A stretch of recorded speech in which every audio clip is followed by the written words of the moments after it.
नमस्कार, आप देख रहे हैं द भारत खबर। मैं हूं आपके साथ परवेश। शुरुआत करते हैं दिल्ली की 10 बड़ी खबरों की, लेकिन उससे पहले एक छोटी सी अपील है आपसे।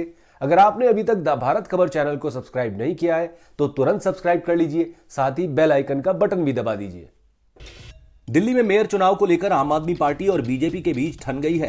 दोनों ही पार्टियां एक दूसरे पर आरोप प्रत्यारोप कर रही हैं। लगातार तीसरी बार मेयर चुनाव नहीं हो पाने के बाद आम आदमी पार्टी की मेयर उम्मीदवार शैली ओबरॉय ने सुप्रीम कोर्ट का दरवाजा खटखटाया है। सुप्रीम कोर्ट शैली ओबरॉय की याचिका पर सुनवाई के लिए राजी भी हो गया है। आपको बता दें कि असल विवाद मेयर पर नहीं बल्कि स्टैंडिंग कमेटी में बहुमत को लेकर है। मंगलवार को एमसीडी सदन में पीठासीन अधिकारी सत्या शर्मा, जो बीजेपी की पार्षद हैं, उन्होंने ब्लिंक दी कि एल्डरमैन भी चुनाव में वोट देंगे। यहां तक तो ठीक था, लेकिन उन्होंने ये भी कहा कि मेयर, डिप्टी मेयर और स्टैंडिंग कमेटी के सदस्यों का चुनाव एक साथ करवाया जाएगा। आम आदमी पार्टी का कहना है कि पीठासीन अधिकारी की नियुक्ति सिर्फ मेयर का चुनाव करवाने के लिए होती है। उसके बाद सदन को चलाना और बाकी चुनाव करवाना मेयर का काम है। दिल्ली नगर निगम चुनाव के बाद उत्तरी और उत्तर पश्चिमी जिले में अवैध निर्माण की गति काफी तेज हो गई है। कृषि भूमि, डीडीए की जमीन, ग्राम सभा की जमीन और बाकी विभागों की जमीन पर धड़ल्ले से अतिक्रमण होता जा रहा है। कहीं पर प्लॉटिंग पर कॉलोनी काटी जा रही है तो कहीं पर गोदामों की 25 फीट ऊंची दीवारें खड़ी कर दी गई हैं। इस पर लगाम लगाने के लिए उत्तरी जिले के अधिकारियों ने कमर कस ली है। हर दिन कहीं ना कहीं अवैध निर्माण को गिराया जा रहा है। आने वाले दिनों में उत्तरी जिले में 50 से ज्यादा जगह पर अतिक्रमण को ध्वस्त किया जाएगा। जानकारी के मुताबिक नरेला एसडीएम कार्यालय की ओर से सब डिवीजन में हो रहे अवैध निर्माण की रिपोर्ट तैयार कर ली गई है।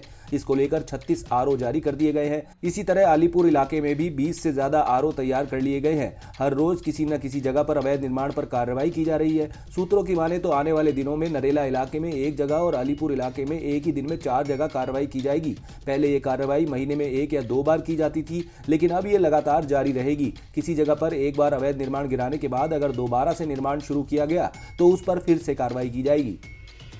ऑटो रिक्शा और टैक्सी चलाने वाले लोगों के लिए ये जरूरी खबर है। अगर आप राजधानी दिल्ली में बिना यूनिफॉर्म के ऑटो या टैक्सी चलाए पाए जाते हैं तो आपको जुर्माने के रूप में 10,000 रुपए तक चुकाने पड़ सकते हैं। दिल्ली सरकार के परिवहन विभाग ने ये आदेश जारी किया है। परिवहन विभाग ने अपने आदेश में कहा है कि अगर चालक ड्रेस कोड का पालन नहीं करते हैं तो ये परमिट की शर्तों के उल्लंघन के समान होगा। ड्रेस कोड को लागू करने के आदेश पर परिवहन विभाग के एक सीनियर अधिकारी ने कहा कि दिल्ली में G20 समिट और बाकी कार्यक्रमों को देखते हुए ये फैसला सख्ती से लागू करने को कहा गया है।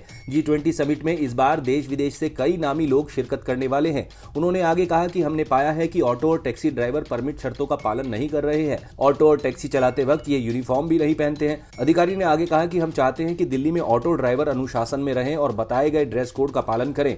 अगर इस दौरान कोई भी ऑटो या टैक्सी ड्राइवर बिना ड्रेस कोड के पाया जाता है तो उस पर जुर्माना लगाया जाएगा। एक और अधिकारी ने कहा कि आदेश का बार बार उल्लंघन करने पर संबंधित ड्राइवर पर भारी जुर्माने के साथ उसका ड्राइविंग लाइसेंस और वाहन का रजिस्ट्रेशन भी कैंसिल हो सकता है।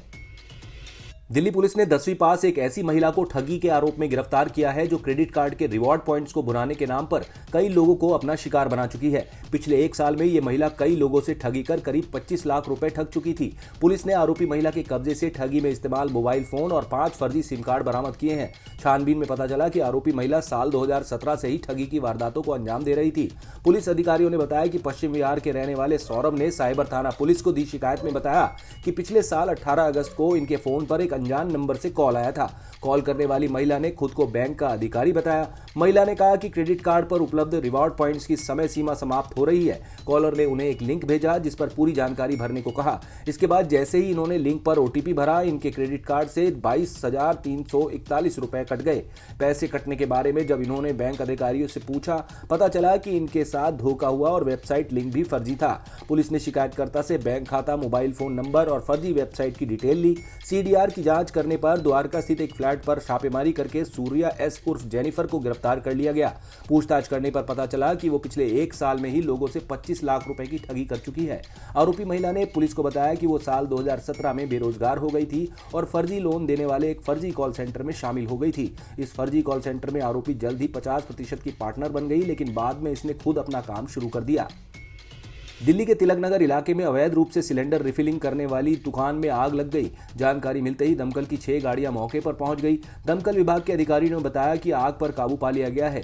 इस हादसे में एक शख्स की जान चली गई। दमकल विभाग ने बताया कि मृतक की पहचान हरिजन कॉलोनी निवासी 25 साल के युवक रवि शर्मा के तौर पर हुई है। पुलिस ने मृतक के शव को कब्जे में लेकर पोस्टमार्टम के लिए दीनदयाल उपाध्याय अस्पताल भेज दिया। आपको बता दें कि दिल्ली के कई इलाकों में सरेआम अवैध रूप से सिलेंडर रिफिलिंग की दुकानें चलाई जा रही हैं। ऐसे आरोप लगते आए हैं कि पुलिस के बीट ऑफिसर्स इन दुकानों से उगाही करते हैं और उन्हें खोले रखने में मदद करते हैं।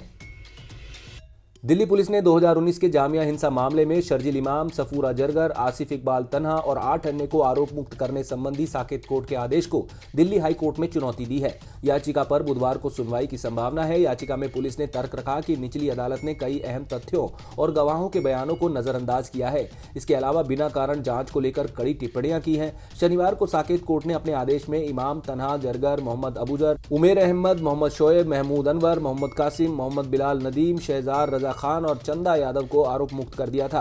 दिल्ली पुलिस ने आरोप लगाया था कि वे 2019 में विश्वविद्यालय में हुई हिंसा के दौरान दंगा और गैर कानूनी अपराधों में शामिल थे। हालांकि मामले पर विचार करने के बाद जस्टिस अरुण वर्मा ने केवल मोहम्मद इलियास के खिलाफ आरोप तय किए और बाकी को आरोप मुक्त कर दिया। दिल्ली के बहुचर्चित श्रद्धा मर्डर केस में आरोपी आफ्ताब पूनावाला ने श्रद्धा की कई हड्डियों को ग्राइंडर में पीसकर उसके पाउडर को सड़क पर फेंक दिया था। पुलिस की ओर से कोर्ट में दायर चार्जशीट में आफ्ताब के कबूलनामे से कई चौंकाने वाले खुलासे हुए हैं। इसमें आरोपी ने बताया कि उसने कैसे श्रद्धा की लाश के टुकड़ों को ठिकाने लगाया। आरोपी ने इसमें बताया कि उसने लाश के टुकड़ों को पेट्रोल से जलाया और कई हड्डियों को ग्राइंडर में पीसकर उसके पाउडर को सड़क पर फेंका था।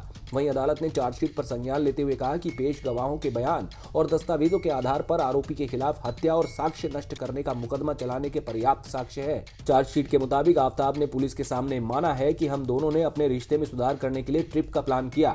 हम दोनों ट्रिप के लिए 28-29 मार्च 2022 को मुंबई से निकल गए और हरिद्वार पहुंच गए। फिर ऋषिकेश, देहरादून, मसूरी, मनाली और चंडीगढ़ घूमते हुए पार्वती वैली पहुंचे। वहां हमें बद्री नाम का लड़का मिला जिससे हमारी बम्बल ऐप से दोस्ती हुई थी। उसने हमें अपने घर दिल्ली आने के लिए कहा था। आरोपी ने बताया कि हम करीब 1-1.25 महीने घूमने के बाद 5 मई 2022 को बद्री के घर छतरपुर पहाड़ी दिल्ली पर पहुंचे थे। हम उसके घर पर करीब 8-10 दिन रुके थे और वहां भी मेरे और श्रद्धा के बीच झगड़े हुए थे। इस कारण से हमारा ब्रेकअप हो गया था। आफ्ताब ने कहा, मेरे और श्रद्धा के बीच में अक्सर झगड़ा होने के कारण बद्री ने हमें अपने घर से जाने को कहा। इसके बाद करीब 2 दिन बाद कहीं और रुककर 16 मई 2022 से हम दोनों ने ब्रोकर राहुल रॉय के जरिए छतरपुर पहाड़ी में मकान किराए पर ले लिया और रहने लगे। आफ्ताब के कबूलनामे के मुताबिक उस समय हम दोनों की कहीं जॉब भी नहीं थी और ज्यादातर पैसा ट्रिप में खर्च हो चुका था। यहाँ पर भी हम दोनों में छोटी छोटी बातों को लेकर काफी झगड़ा होने लगा। आफ्ताब ने कहा, मैंने उसे खर्चे का आधा पैसा देने की बात कही जिस पर वो आग बबूला हो गई और मुझसे गाली गलौज करने लगी। मैंने उसकी झगड़ा करने की आदत से हमेशा के लिए छुटकारा पाने के लिए उसको रास्ते से हटाने की बात ठान ली। फिर 18 मई को उसको जान से मारने के लिए पकड़कर फर्श पर गिरा दिया और उसकी छाती पर बैठकर अपने दोनों हाथों से कसकर उसका गला तब तक दबाए रखा जब तक वो मर नहीं गई। दिल्ली हाईकोर्ट ने एक मामले की सुनवाई के दौरान कहा कि न्यायिक या पुलिस हिरासत में महिला बंदी या आरोपी की जांच के तहत किया गया कौमार्य परीक्षण यानी वर्जिनिटी टेस्ट असंवैधानिक है। साल 1992 सिस्टर अभया मर्डर केस में दिल्ली हाईकोर्ट ने आदेश जारी किया है। दिल्ली हाईकोर्ट का कहना है कि केरल में 1992 में सिस्टर अभया की हत्या के लिए आरोपी सिस्टर सैफी पर किया गया वर्जिनिटी टेस्ट असंवैधानिक था। इस कदम के लिए सिस्टर सैफी सीबीआई से मुआवजा लेने की हकदार है। यह आदेश न्यायमूर्ति स्वर्ण कांता शर्मा ने सिस्टर सैफी की याचिका पर पारित किया। उन्होंने 1992 में केरल में एक नन की मौत पर एक आपराधिक मामले के सिलसिले में उनके वर्जिनिटी टेस्ट के संचालन को असंवैधानिक घोषित करने की मांग की थी। हाईकोर्ट ने कहा कि हिरासत में लिए गए व्यक्ति की बुनियादी गरिमा बरकरार रखनी होती है जिसका मौजूदा मामले में उल्लंघन किया गया।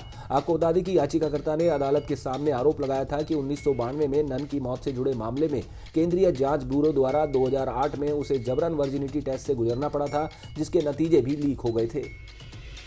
दिल्ली यूनिवर्सिटी के 99वें दीक्षांत समारोह में एक रिकॉर्ड टूटने जा रहा है। यह रिकॉर्ड बीते साल दी गई पीएचडी डिग्रियों का है। डीयू के इतिहास में ऐसा पहली बार होगा जब दीक्षांत समारोह में पीएचडी की रिकॉर्ड 840 डिग्रियां दी जाएंगी। जिन पीएचडी छात्रों का वाइवा 24 फरवरी तक पूरा हो जाएगा उन्हें डिग्री दी जाएंगी। ऐसे में डिग्री की संख्या और बढ़ जाएगी। बीते साल रिकॉर्ड 802 डिग्रियां दी गई थी। इससे पहले अब तक इतनी बड़ी संख्या में पीएचडी की डिग्री नहीं दी गई है।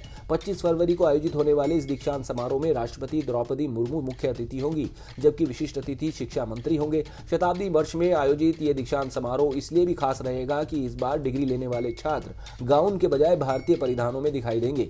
ब्रिटिश औपनिवेशिक काल की परंपरा को हटाते हुए छात्रों को भारतीय परिधानों में आने के लिए कहा गया है। एनडीएमसी राजधानी दिल्ली में G20 फूड फेस्टिवल का आयोजन करने जा रही है। ये कोई मामूली फूड फेस्टिवल नहीं बल्कि G20 सम्मेलन में शामिल होने वाले 29 देशों का खान पान आपको यहाँ मिलने वाला है। इस फूड फेस्टिवल का आयोजन दिल्ली के तालकटोरा स्टेडियम में होने जा रहा है। 11 फरवरी से शुरू ये फेस्टिवल 12 फरवरी तक ही चलेगा। इसकी टाइमिंग सुबह 11 बजे से रात 11 बजे तक रखी गई है। फूड फेस्टिवल में एंट्री के लिए आपको एक भी रुपया देने की जरूरत नहीं।